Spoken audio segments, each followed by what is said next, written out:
Society has accepted the idea that a suit, a professional look, is considered formal attire. And businesses usually enforce this on their employees. I almost call them servants.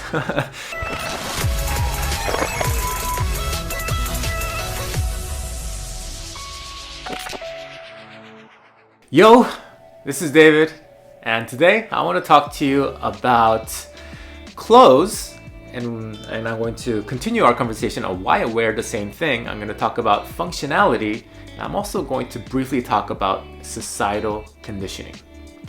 So yesterday I talked about why I wear the same thing, and I pretty much wear the same thing in order to save my willpower in the morning so I don't waste my willpower on menial things like picking out clothes. Instead, I can use that mental RAM into doing the more important things, like creating something or the creative process of something, right?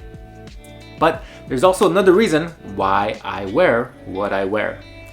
So I picked out this exact outfit because there's a few reasons, but first and foremost, it's for functionality. I picked it out for functionality first and foremost. Like, it has to keep me, warm in the winter and cool in the summer, and when it's hot, I wouldn't have this on, right? But for first and foremost, for functionality. And I chose black, by the way, because if I choose white, it's gonna get stained all the time, and that it's not quite functional for me. And secondly, because of comfort. Like, first functionality and then comfort. Like, I want to wear the most comfortable thing possible. And then lastly, and this doesn't really even come to play, but lastly, like, for the style.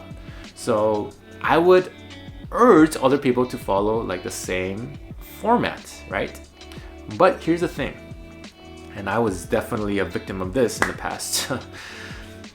Most of let's call it the business world, they have this thing backwards. They have the freaking thing backwards. Like, if you think about formal attire, is there really a functional use for a business suit? Does it offer the best functionality? The thing is, not really.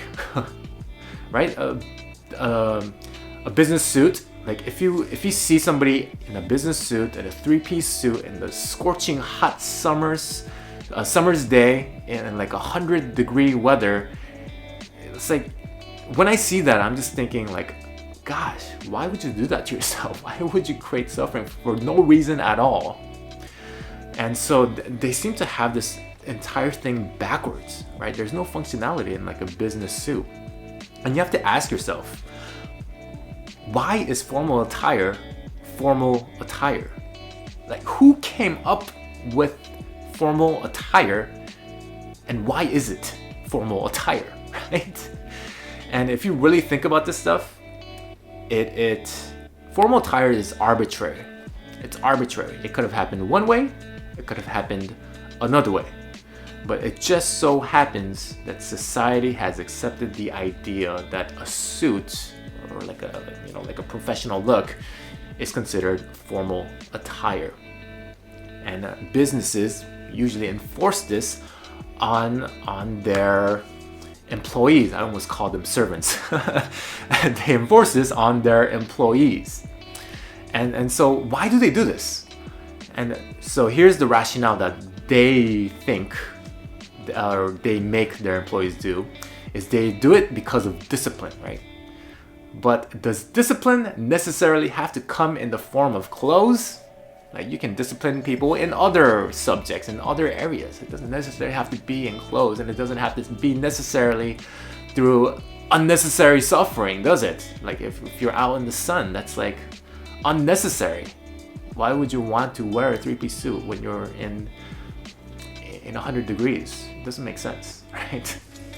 And so that leads me to the next point, which is social conditioning. Social conditioning. A lot of our beliefs and our values come from society around us, and they have conditioned us, pretty much brainwashed us, to believe in some things that are not necessarily true or that are not in our best interest, such as wearing formal attire in the sun. It has no functionality, but we believe that this is what we have to wear in order to become a business person, or in order to become successful. This is what I used to believe. Back in the day, I used to believe that I have to wear a suit to become successful, right? I have to wear a suit because everybody's doing it. Everybody's doing it, and I'm just following orders. But when you follow orders without thinking about it, that can lead to really bad circumstances. So here's the point that I'm trying to make. You want to become an independent thinker. You want to become a critical thinker. No matter who told you, what kind of authority figure told you, no matter even if I told you, you really want to process it through your own brain, think critically about it, think from first order principles instead of just listening to a command, because that command might not be right, it might not be true. So you really want to process it through your own mind and become a true independent thinker. And that's what happened in my case. I was wearing suits, I was wearing these hot stuff in the hot sun, and I thought to myself, gosh, do I have to be wearing this stuff in the sun? Like, it doesn't make any sense. And so I started to, think critically about the stuff. And then this is the thought process that got me to, thinking about picking my own clothes instead of following the herd and wearing a business suit, right?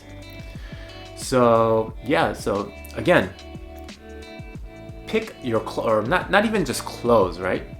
You want to apply this to other areas of your life, right? Focus first on functionality, and then in the terms of clothes, comfort, and then after that, maybe you can work on the style. So let's take an example of a car. Like Elon Musk, he's a perfect example of this, right? He knows how to think critically. He knows how to operate from first order principles. And that's why he created a car that is like so much better in every single way than the cars that came before it, right? He actually questioned stuff. He said, hey, why does this have to do this? Why does the engine have to go here? Why can't we use sustainable energy? And he asked these questions. He thought very critically about it, and therefore you get a much better result, right? And so let's take a look at a car. It has functionality. Like, let's take a look at Tesla. Functionality, it has comfort, it has style, it has everything, right? But functionality comes first. Without the functionality, it's kind of like the business suit. It's like formal attire. It's kind of like a car that doesn't move, a car without an engine. It has no functionality. It has no use of it. What's the purpose of a car? It's to get from point A to point B, but it has no use. So therefore, it's kind of useless. Kind of like a suit.